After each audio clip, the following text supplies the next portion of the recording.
Let me tell you what hypnotherapy is not. It's not somebody swinging a pocket watch in your face. It's not you going unconscious while a stranger plants ideas in your brain. It's not sleep. It's not being vulnerable. It's not opening up Pandora's box. And it's not something that only works on gullible people. I've been doing this work for over 25 years. I've worked with thousands of clients. And the number one thing that gets in the way before a session even happens is what people are worried about is actually going to happen to them. So let's clear that up right now. Hypnosis is simply a deeper brainwave level state, the same state that you go through naturally many times a day. Every time you fall asleep, you pass through that state. When you're awake, you're in beta. Hypnosis happens in alpha and theta, which is between beta and delta sleep. So every time you fall asleep, you go there naturally yourself. You also go there whenever you drive somewhere and you don't remember passing things along the way, or you're really focused on a project and somebody comes in the room and says your name 3 times before you even notice that they're there.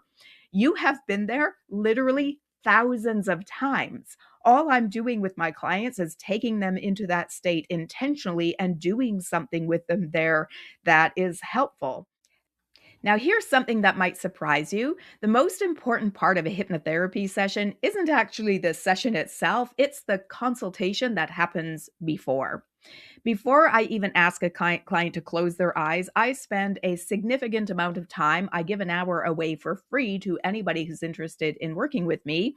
And I want to take that time to talk to them. I'm asking lots of questions. I'm listening. I mean, really listening, not just to what they're saying, but how they're saying it, the words they're using, the things that their subconscious keeps spitting out without them even being aware of it, the things they keep circling back to, the things that they mention once and then quickly move past, the things they mention, but their body language is screaming at me, we need to talk about this more.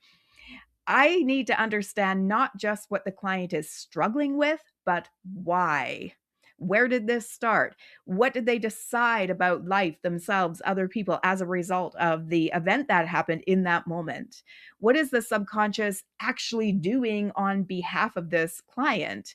Because it's always trying to do something. There's always a reason. I tell my hypnotherapy students that a client's behavior, their symptoms always make sense when you understand the context in which it was formed. I think of myself as a little bit detective and a little bit lawyer. The consultation is where I do the detective work. I'm looking for the real story underneath the symptoms. I'm looking for the why. I'm looking for the reason the subconscious is doing what it's doing. Because once I know that, I build an argument that I then take into hypnosis with the client to present to the subconscious, an argument the subconscious can't refuse, an argument that talks the subconscious into doing things differently. Most people sit down in my chair and think something dramatic is going to happen, like Elvis has left the building, or we're flipping a switch of some kind, or they're going to go under, like going under anesthesia, or they think that they're going to come out afterwards and not remember anything, or that when they're there, we're going to open up Pandora's box and all their terrible things that have happened to them are going to come tumbling out. None of that happens. What actually happens is not nearly so dramatic. Your breathing slows down. You might have an odd sensation in your body, like maybe you feel heavy or light, or you lose track of your hands. The sounds start to seem further away, less important. There's less mind chatter. Your mind is still there, still thinking, still aware, but it's like it just kind of sits off to the side and observes. There's less urgency. The guard at the gate, as I like to call the conscious mind, is still present, but it's relaxed. It's not on high alert anymore. And that matters enormously because in that state, the subconscious becomes more accessible in a way that simply isn't possible when you're just sitting at your desk going through your emails or going through your to do list. Some clients go really deep, some stay light. People have a natural range that they tend to go to. And depth is not necessarily what we're aiming for. It's not better to be deeper. It's just a different state. I often say to my students and my clients that the water in the pool is not wetter in the deep end, it's just deeper. When a client is in hypnosis, they're receptive regardless of whether they're in the deep end or the light end, the shallow end of the pool. As a hypnotherapist, I actually prefer when a client hangs out kind of mid range to lighter because they're easier to work with. I like to work interactively with my client. I like to help them get insights into what is responsible for their symptoms. I like them to do exercises inside their mind that are really profound and powerful that help to shift their symptoms. And if a client is too deep and they can't follow me, they can't engage with that kind of work. They can't do that kind of interactive work. Early in my practice, I use scripts. I researched the client's issue. I compiled material from every source I could possibly find. I printed out pages and pages of carefully prepared content, and then I read it to the client while they were just passively laying in the chair. I called them Frankenscripts because they were cut and paste jobs cobbled together by all these different pieces with my own notes scribbled in the margins. My files from back in the day are freaking thick. One day, I had a weight loss client who was gaining weight after we did a couple sessions of you eat less than you did before, you eat smaller portions. Despite the fact that that's what she told me she wanted to hear, she was gaining weight. And so, a couple sessions in, while she was in hypnosis, I had no idea what to do, but I found myself saying out loud, there must be some reason why you're not following my suggestions. And she started talking. What she told me had nothing to do with portion control or any of the things that I had been scripting for her. She told me a story about being 7 years old, going to see her grandmother in hospice over and over and over, not really understanding what was going on.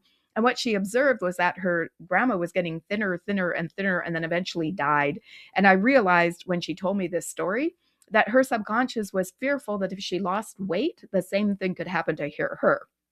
That is the day that I stopped using those generic scripts. The best script that you have is the client themselves, their own words, their own history, their own experiences, their own pivotal moments, and how those moments have impacted on them. And so my work is about talking to the client, whether that's in the consultation or in the hypnosis itself, to find out their specific reasons underneath the symptom that they're presenting with. A generic script cannot address that. Now, what am I actually doing when people are in hypnosis? Sometimes people think when the client's in hypnosis, I'm just sitting there reading to them from a page of affirmations. That's not what's happening. At least that's not what I'm doing in my sessions. When a client is in hypnosis, I am doing several things at once. I'm monitoring how deep they are in trance. I'm observing for micro expressions, for their breathing, for what's going on with their face. Sometimes people have a more slack, expressionless face when they're in hypnosis. I'm looking for signs of they've gone too deep or they're about to or they're lightening. And I adjust their trance accordingly so that they're staying in a place where they are receptive to what I'm saying. So sometimes I'm deepening them to get them down a little further. Sometimes I'm lightening them to bring them up a little more. So I'm watching for those signs. I'm also watching for any little flickers of emotion. I'm watching for responses to what I'm saying. Does the client appear engaged and taking it in, or is there any pushback? I'm also making a case.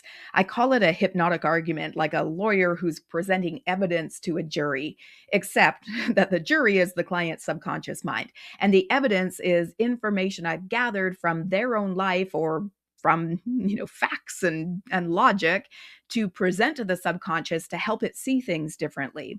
So sometimes this is things they've told me in the consultation, but I'm always running my argument past the client outside of hypnosis to make sure that they agree with it and would be willing to take it in so that there's no risk of them pushing back against it when we're actually in the session. The subconscious doesn't respond well to generic scripts. Tell a person who's full of self-doubt, you are confident, you believe in yourself, and they're going to think, that's not exactly true. But if you build an argument that is compelling, specific, personalized, airtight, they can't poke any holes in it, based on the actual events of that client's life and information that's important for their subconscious to hear, the subconscious has nowhere to go. It can't help but take it in. It can't dispute it. And that's when real change occurs. After a session, I love debriefing with my client. I want to know what they experienced. I want to know what stood out, what resonated, whether there was anything that brought up a strong reaction, anything they felt some pushback to. The debrief is the part of the work that tells me what landed, what needs more attention, where we might go in another session. As for results, that can vary. Some clients walk out of a session a changed person. They feel an immediate shift. Other people will respond to some suggestions better than other suggestions. That just shows us where we need to focus next time. Some people feel like they're not noticing anything initially, behaviorally or emotionally, but they're having crazy dreams, they're having insights, they're connecting the dots. That's their subconscious responding to work I do in hypnosis, where I ask the subconscious to bring forward any other information or clarity that we need to help the client resolve whatever's going on for them. So once a client leaves, I tell them the kinds of things to look for in terms of what they might expect for results. And then, depending on what the client notices, we move forward from there. I get a lot of clients who come to me after years of other work, therapy, coaching, self help, mindset. Many of them are intelligent, self aware, deeply insightful people who understand their patterns completely, and yet they haven't been able to change them. And I get it. If you have spent years trying to dig a hole and it's not getting dug, you might wonder if that hole is just never going to get dug. What you probably haven't considered is maybe you're using the wrong tool. Working with the conscious mind alone, talking about the problem, analyzing it, thinking about it, is a bit like standing in a dark room with a flashlight. You're flashing it around, hoping that you're going to land on something relevant. Working with the subconscious is a bit like walking into that room and just flicking on the light.